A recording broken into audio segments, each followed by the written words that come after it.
सोनिया गांधी ने कैप्टन अमरिंदर सिंह को कैबिनेट विस्तार करने की इजाजत दे दी। इस बात से सिद्धू खेमे में खलबली मच गई और सिद्धू कैप्टन पर बड़ा हमला करने की तैयारी करने लगे। नवजोत सिंह सिद्धू ने बड़ी ही होशियारी से कैप्टन अमरिंदर सिंह को अपनी ही पार्टी के विधायकों और मंत्रियों के सामने बेइज्जत करने की योजना बनाई। इसके लिए आनन फानन में बैठक बुलाई गई, लेकिन बैठक का एजेंडा क्या था इस बात की जानकारी किसी को नहीं दी गई। खैर, बैठक में न अमरिंदर सिंह आए न ही उनके समर्थक मंत्री, यहाँ तक कि सिद्धू भी आराम से टहलते हुए करीब 1.5 घंटे लेट पहुंचे। इधर उधर की बातें और बैठक खत्म हो गई। सिद्धू के इरादे धरे के धरे रह गए। अध्यक्ष नवजोत सिंह सिद्धू ने 13 नगर निगम क्षेत्रों में कांग्रेस की विधायकों की बैठक बुलाई। बैठक फ्लॉप शो बनकर रह गई। सिद्धू ने पटियाला नगर निगम क्षेत्र के विधायक और मुख्यमंत्री कैप्टन अमरिंदर सिंह को भी बैठक में बुलाया था। न तो सीएम पहुंचे न उनके समर्थक मंत्रियों ने ही बैठक में कोई रुचि दिखाई। कैबिनेट मंत्री ब्रह्म मोहिंद्रा, मनप्रीत सिंह बादल और ओपी सोनी बैठक में हिस्सा लेने नहीं पहुंचे, जबकि बलबीर सिंह सिद्धू कुछ ही मिनट में बैठक छोड़कर चले गए। चंडीगढ़ स्थित पंजाब कांग्रेस भवन में ये बैठक 11 बजे बुलाई गई थी। बैठक में कैबिनेट मंत्री भारत भूषण आशु, श्याम सुंदर अरोड़ा, कुलजीत सिंह नागरा के अलावा राजिंदर बेरी, अमित विज, परगट सिंह और अश्विनी सेखड़ी समेत करीब दर्जन भर विधायक ही उपस्थित रहे। बैठक फ्लॉप होने का मुख्य कारण ये रहा कि पार्टी प्रधान ने आनन फानन में बैठक का कोई एजेंडा तय नहीं किया था। बैठक में पहुंचे किसी भी मंत्री और विधायक को ये मालूम नहीं था कि बैठक किस उद्देश्य या एजेंडे पर चर्चा के लिए बुलाई गई है। पार्टी प्रधान सिद्धू ने स्थिति संभालने का प्रयास करते हुए बताया कि विधानसभा चुनाव 2022 की तैयारियों पर चर्चा होगी, लेकिन बैठक के दौरान घोषित एजेंडों के बारे में कोई भी विधायक तैयारी करके नहीं पहुंचा था और पूरी बैठक हल्की फुल्की चर्चा तक सिमटकर रह गई। विधायक परगट सिंह और कैबिनेट मंत्री भारत भूषण आशु ने कहा कि उन्हें नहीं पता कि किन मुद्दों पर चर्चा होनी है, इसलिए वे कोई तैयारी करके नहीं आए थे। बैठक शुरू होने पर मुद्दों का पता चला। सूत्रों के अनुसार कैप्टन अमरिंदर सिंह और पार्टी अध्यक्षा सोनिया गांधी के बीच जिस दिन दिल्ली में ये बैठक चल रही थी, उसी दिन कैबिनेट मंत्री तृप्त राजिंदर सिंह बाजवा के आवास पर कैप्टन विरोधी धड़े ने भी एक बैठक की। इस धड़े ने कैप्टन सोनिया की बैठक में लिए गए फैसलों से बेचैनी फैल गई थी, क्योंकि एक तरफ तो सोनिया गांधी ने अमरिंदर सिंह को मंत्रिमंडल विस्तार की अनुमति दे दी, वहीं कैप्टन की शिकायत के आधार पर प्रदेश प्रभारी हरीश रावत को चंडीगढ़ पहुंचकर हालात का जायजा लेने का भी निर्देश दिया। सूत्रों का कहना है कि इस पर बैठक के दौरान ही ये फैसला लिया गया कि पार्टी प्रधान सिद्धू अपने अधिकार का प्रयोग करते हुए विधायक दल की बैठक बुलाएं और कैप्टन की उपस्थिति में ही उनके कामकाज और नेतृत्व पर सवाल खड़े किए जाएं। उसके बाद बिगड़ी छवि की तस्वीर आला कमान के सामने प्रस्तुत की जाए। लेकिन बैठक के एजेंडे की जानकारी न होने के कारण विरोधी धड़े की सारी योजना धरी की धरी रह गई। दूसरे कैप्टन भी इस बैठक में नहीं पहुंचे, जिसके चलते उनके बारे में कोई चर्चा नहीं हो सकी। Bureau report, news of India. 14 अगस्त 1947 को पाकिस्तान आजाद हुआ था और भारत ने बंटवारे का दर्द झेला था। देश में अभी भी हजारों लोग हैं जिनके दिलों में बंटवारे का जख्म और दर्द आज भी ताजा है। लाखों लोग अपना घर, परिवार और रिश्तेदारों को छोड़कर भारत से पाकिस्तान और वहां से यहां आए। 14 अगस्त के मौके पर पीएम मोदी ने बंटवारे को लेकर अपनी भावनाएं व्यक्त की। पीएम मोदी ने कहा कि देश के बंटवारे के दर्द को कभी भुलाया नहीं जा सकता। नफरत और हिंसा की वजह से हमारे लाखों बहनों और भाइयों को विस्थापित होना पड़ा और अपनी जान तक गंवानी पड़ी। उन लोगों के संघर्ष और बलिदान की याद में 14 अगस्त को विभाजन विभीषिका स्मृति दिवस के तौर पर मनाने का निर्णय लिया गया है। पीएम मोदी ने कहा कि विभाजन विभीषिका स्मृति दिवस का ये दिन हमें भेदभाव, वैमनस्य और दुर्भावना के जहर को खत्म करने के लिए न केवल प्रेरित करेगा, बल्कि इससे एकता, सामाजिक सद्भाव और मानवीय संवेदनाएं भी मजबूत होंगी। बता दें कि 14 अगस्त ही वो दिन है जिस दिन भारत के बंटवारे पर मुहर लगी थी और बड़े पैमाने पर खून खराबा हुआ था। 14 अगस्त 1947 के बाद दुनिया के इतिहास का सबसे बड़ा माइग्रेशन देखने को मिला था, जब लाखों लोगों को अपनी घर संपत्ति छोड़कर भागना पड़ा था। जबरदस्त दंगे हुए थे। खासकर पंजाब और बंगाल में इसका सबसे ज्यादा असर देखने को मिला था, क्योंकि इन दोनों राज्यों का एक बड़ा हिस्सा पाकिस्तान में चला गया था। इस पूरे प्रकरण में 1,50,00,000 लोगों को अपना घर छोड़ना पड़ा। भारत पाकिस्तान विभाजन और इसके बाद हुए दंगों में 20 लाख से अधिक लोग मारे गए थे। महिलाओं का बलात्कार हुआ था, बच्चों तक को नहीं बख्शा गया था। जिस देश में राजनेता स्वतंत्रता का जश्न मना रहे थे, वहीं दूसरी तरफ अराजकता का माहौल बना हुआ था।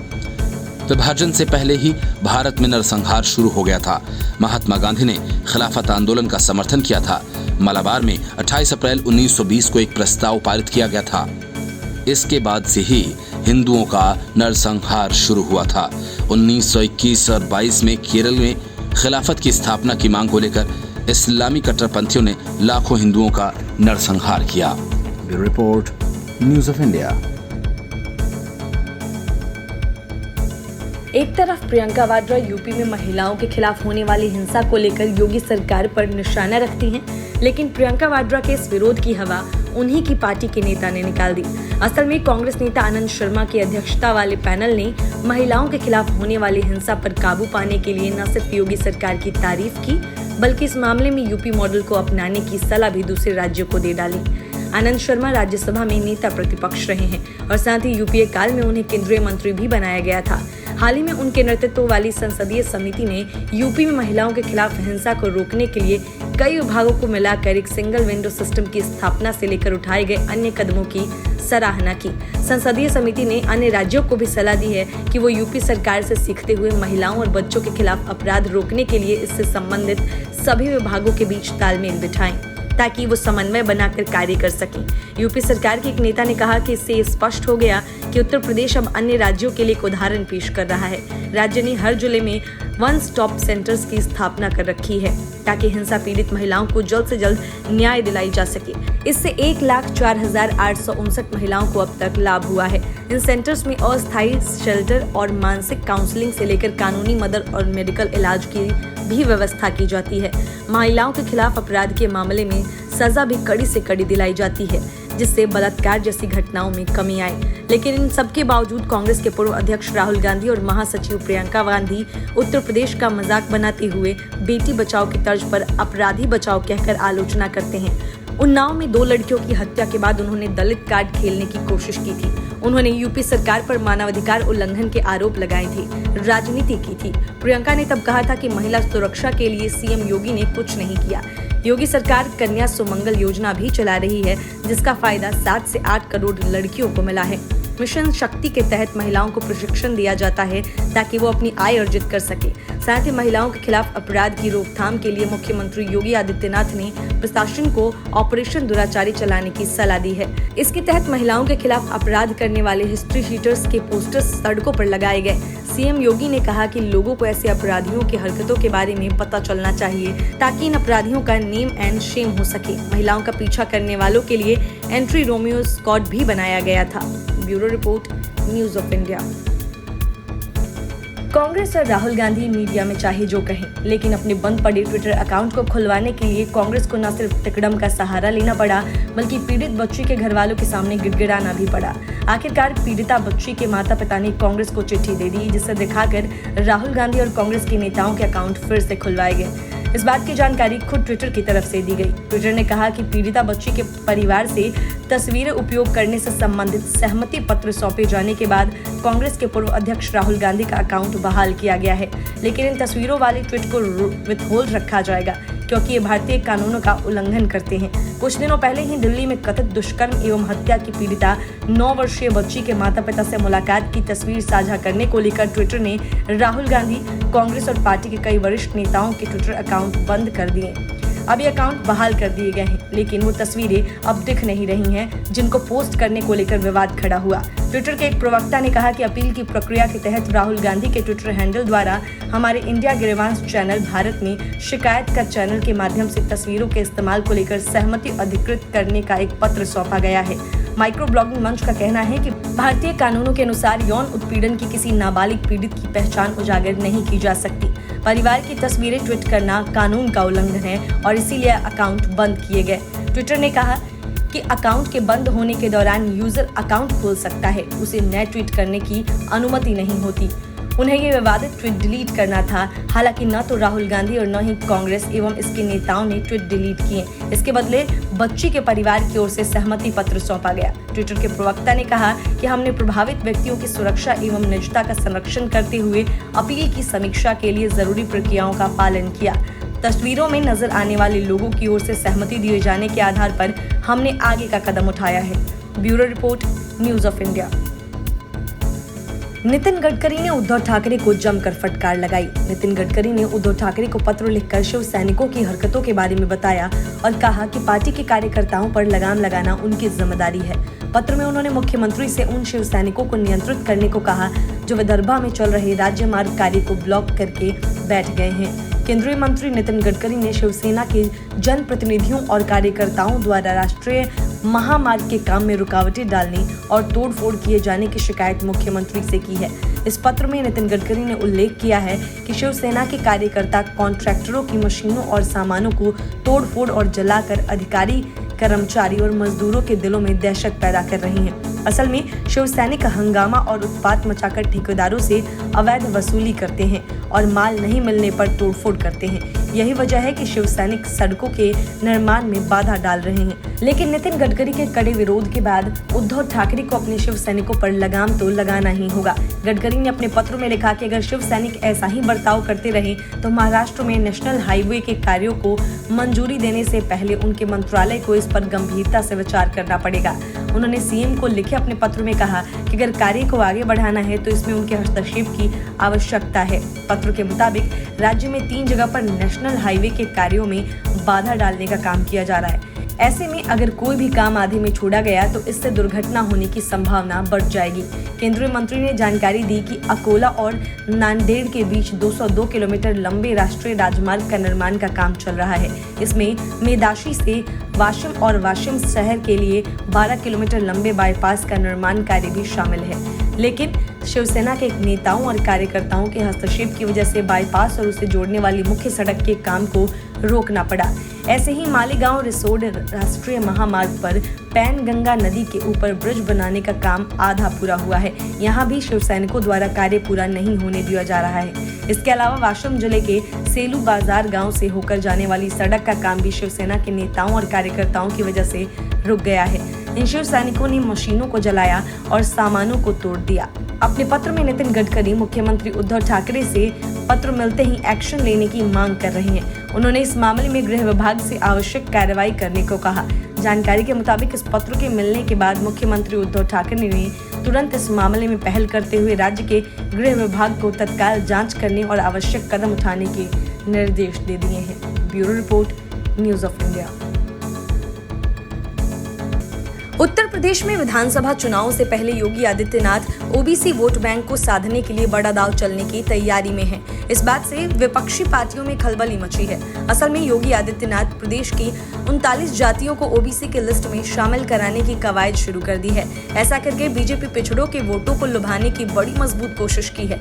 यूपी सरकार काफी लंबे समय से पिछड़ा वर्ग आयोग के साथ बैठकें कर मंथन कर रही थी कि आखिरकार किन जातियों को शामिल किया जा सकता है। इन बैठकों के बाद आयोग और सरकार इस नतीजे पर पहुंची है कि प्रदेश की 39 जातियां ऐसी हैं जिन्हें इस सूची में शामिल किया जा सकता है। यूपी में ओबीसी दूसरी विपक्षी पार्टियों का भी पारंपरिक वोट रहा है, जिसमें ज्यादातर हिस्सा समाजवादी पार्टी और बसपा के पास रहा है। लेकिन बीजेपी को केंद्र सरकार के इस कदम से यूपी में बड़ी बढ़त मिल सकती है। अब देखना यह है कि अपने ओबीसी वोटों को बचाने के लिए समाजवादी पार्टी, बहुजन समाज पार्टी और कांग्रेस कौन सा दांव चलती है, क्योंकि अगर ओबीसी के ज्यादातर वोट बीजेपी के पाले में आते हैं तो किसी भी सियासी पार्टी के लिए बीजेपी को इस चुनाव में हराना बेहद मुश्किल होगा। उत्तर प्रदेश के राज्य पिछड़ा वर्ग आयोग ने सरकार को कई मानकों पर सर्वे करने के बाद अपनी सिफारिश सरकार को भेजी है। इसके बाद सरकार इसके लिए अपनी स्वीकृति दे देगी। दरअसल यह सिफारिश तमाम मानकों पर विचार करने के बाद की गई है, लेकिन हकीकत ये भी है कि सरकार को इन जातियों को शामिल करने के बाद इसका सीधा फायदा विधानसभा चुनाव में मिलने वाला है। सर्वे के मुताबिक आयोग ने जनसंख्या में सामाजिक, आर्थिक, शैक्षणिक और राजनीतिक सहित करीब 3 दर्जन लोगों पर सर्वे करवाया और उसके आधार पर अपनी रिपोर्ट पूरी की है। उत्तर प्रदेश में ओबीसी की सूची में इस वक्त 79 जातियों को शामिल करने पर प्रतिवेदन दिया गया है, जिसमें से 39 जातियों को मानकों के आधार पर आखिरी रूप दिया गया है। अभी तक राज्य पिछड़ा आयोग में जो सर्वे किया गया है उस पर 24 जातियों के बारे में सर्वे पूरा किया जा चुका है, बाकियों का अभी होना बाकी है। इसी के आधार पर आयोग अपनी सिफारिश सरकार को भेजेगा। अगर सरकार इन जातियों को ओबीसी का दर्जा देने का कदम उठाती है तो यूपी का राजनीति के लिए बीजेपी का यह बहुत बड़ा कदम होगा, जो आने वाले चुनाव में उनके लिए फायदेमंद साबित हो सकता है। इनमें से कई जातियां ऐसी हैं जो पहले से बीजेपी का पारंपरिक वोट बैंक है, लेकिन इन्हें ओबीसी का दर्जा मिलने के बाद इन जातियों को तमाम सरकारी नौकरियों और व्यवस्थाओं का फायदा मिल सकेगा। Bureau report, news of India. 14 अगस्त को विभाजन विभीषिका स्मृति दिवस के तौर पर मनाने के पीएम मोदी के ऐलान से पाकिस्तान को मिर्ची लग गई है। पाकिस्तान ने तीखी प्रतिक्रिया देते हुए भारत पर इतिहास को तोड़ने मरोड़ने का आरोप लगाया है। पाकिस्तान ने यहां तक दावा किया है कि आरएसएस बीजेपी सरकार चुनावी फायदे के लिए सांप्रदायिकता को भड़का रही है। पाकिस्तानी विदेश कार्यालय ने ट्वीट कर लिखा कि 1947 की घटनाओं के बारे में भारतीय प्रधानमंत्री के ट्वीट के लिए कोई भी आधुनिक राज्य अपने आप में इतना विरोधाभासी नहीं है जितना कि भारत है।